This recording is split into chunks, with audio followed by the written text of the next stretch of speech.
पिछले सेशन में हमने जानकारी ली थी जीएसटी रिटर्न्स के एक ब्रीफ इंट्रोडक्शन में कि जीएसटीआर 3 रिटर्न्स हमें फाइल करनी है हर महीने 1, 2, 3।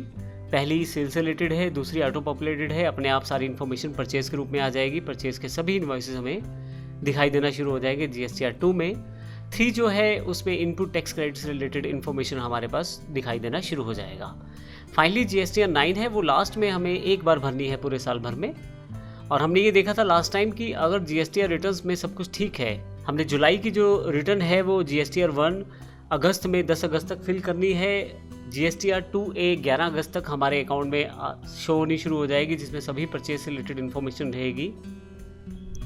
और जीएसटीआर 3 जो है 20 अगस्त तक हमें सबमिट करनी है, जिसमें हमें जो टैक्स पे था, जो टैक्स हमने रिसीव किया था सेल्स करते समय और जो टैक्स हमने पे किया था परचेज करते समय, उन दोनों को एडजस्ट करके अगर टैक्स पेबल रहता है तो जीएसटीआर 3 में हमें वो पे करना है। लेकिन अगर ऐसा केस हो जिसमें कोई इन्फॉर्मेशन आपकी मैच नहीं कर रही है, तो ऐसे केस में क्या किया जाएगा, तो आइए देखते हैं इसको एग्जांपल के साथ। हमारे पास यहाँ मान लीजिए मैंने जीएसटीआर 1 10 तारीख को भर दी।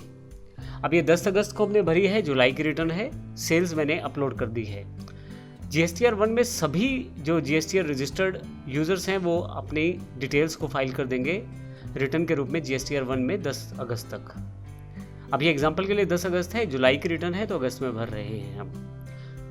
अब जीएसटीआर 2A मेरे पास 11 अगस्त तक अवेलेबल हो जाएगी और मुझे अगर ये लगता है कि कुछ मिस है तो इस केस में मैं वेट नहीं करूंगा और 11 से 15 अगस्त में जीएसटीआर 2A में आई हुई इन्फॉर्मेशन को एनालाइज करूंगा, अपने डीलर से बात करूंगा और देखूंगा क्या मिस है।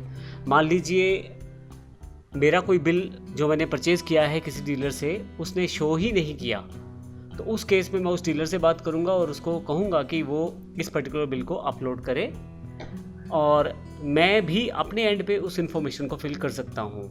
इसके लिए मैं जीएसटीआर 2A को रिवाइज करके अर्थात मॉडिफाई करके जो मुझे लगता है वो चेंज करके जीएसटीआर 2 बनाकर उसे अपलोड करूँगा, जिसमें मैं वो सारी डिटेल भरूँगा जो मुझे लग रही थी मिस थी 11 से 15 के बीच में। फाइनली जो मैंने चेंजेस किए हैं वो उसी डीलर या उसी सप्लायर के अकाउंट में शो होंगे, उसी के डैशबोर्ड पे जीएसटीआर 1A के रूप में। तो हमने जो परचेज का बिल हमारा मिस था हमने फिल कर दिया, जीएसटीआर 1A के रूप में ये रिपोर्ट हमारे सप्लायर के पास आ जाएगी। 15 से 17 तारीख उसके पास है इस इन्फॉर्मेशन को एनालाइज करके एक्सेप्ट या रिजेक्ट करने के लिए। अब अगर वो एक्सेप्ट कर लेता है तो ये 4th स्टेप रहेगा 15 से 17 के बीच। फाइनली हमारी जो इन्फॉर्मेशन है वो अपडेट हो जाएगी ऑनलाइन और जीएसटीआर 3 जो है फिर से फिल कर सकता हूँ 20 तारीख तक मैं। तो इस तरह से अगर आप स्टेप्स को नोट करें तो सबसे पहले मैंने जीएसटीआर 1 फाइल किया, 11 तारीख को जीएसटीआर 2 मेरे पास ऑटो पॉपुलेट होकर आ गया, जिसमें सारी परचेज की इन्फॉर्मेशन थी, लेकिन एक बिल मिस था।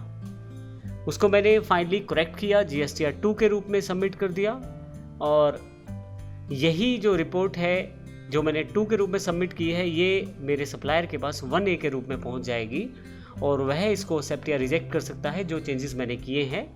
और फाइनली इन सब करेक्शंस के बाद जीएसटीआर 3 को मैं सबमिट कर सकता हूं।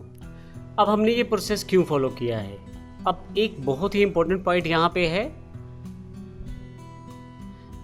वो ये है कि अगर मान लीजिए जिस सप्लायर से हमने परचेज किया है वो अपने बिल को वहाँ शो नहीं करता, इसका अर्थ ये होगा कि उसने जो टैक्स कलेक्ट किया है हमसे उसको सबमिट नहीं किया। ऐसे केस में हमें जो हमने बिल सबमिट किया है उसका टैक्स हमारी अपनी जेब से जाने वाला है। तो जीएसटी का रूल ये कहता है कि अगर आपके डीलर ने टैक्स पे नहीं किया तो वो बिल का जो टैक्स है वो उसका इनपुट टैक्स क्रेडिट आपको नहीं मिलने वाला, तो अल्टीमेटली टैक्स आपकी जेब से जाने वाला है। तो इस चीज़ को रोकने के लिए गवर्नमेंट ने ये प्रोविज़न किया है 2A को 2 में सबमिट कर दें और वही 1A के रूप में हमारे सेलर के पास चली जाएगी और वहाँ पे इन्फॉर्मेशन अपडेट करके जीएसटीआर 3 में रिटर्न फाइल करनी पड़ेगी। अगर किसी कारण से डीलर फेल रहता है उस टैक्स को पे करने के रूप में, तो वहाँ पे हमें उस टैक्स को पे करना होता है। तो अल्टीमेटली अगर हम इनपुट टैक्स क्रेडिट चाहते हैं तो हमें उस डीलर से बात करनी पड़ेगी। ये अपने लेवल पे हमें बात करनी पड़ेगी पहले। हालांकि गवर्नमेंट के द्वारा मेल्स के द्वारा पूरा नोटिफिकेशन उस सेलर के पास भी जाएगा और इवन अगर वो फिर भी बिल होते हुए भी वो अपनी इन्फॉर्मेशन को अपडेट नहीं करता तो उसके लिए उसके पास अलग से नोटिस भी जाते हैं जिसमें उसे अलग से फाइन भी लग सकता है, पेनल्टी भी लग सकती है और इवन अगर वो इसी चीज़ पे बना रहता है तो उसका GSTN नंबर भी कैंसिल हो सकता है। तो इस तरह हमने इस प्रोसेस में देखा कि किस प्रकार हम सिंपल वे में अपनी रिटर्न को फाइल कर सकते हैं। दोनों केसेस में समझा हमने। पहला केस जिसमें सब कुछ सामान्य रहता है 1 2 3, जिसमें हम 1 2 और 5th स्टेप के साथ सीधा अपनी रिटर्न को फिल कर सकते हैं। GSTR 1 फिल किया हमने, GSTR 2 ऑटोमेटिकली पॉपुलेट हुआ, सब कुछ ठीक ठाक था, 5th में हमने उसे फिल कर दिया।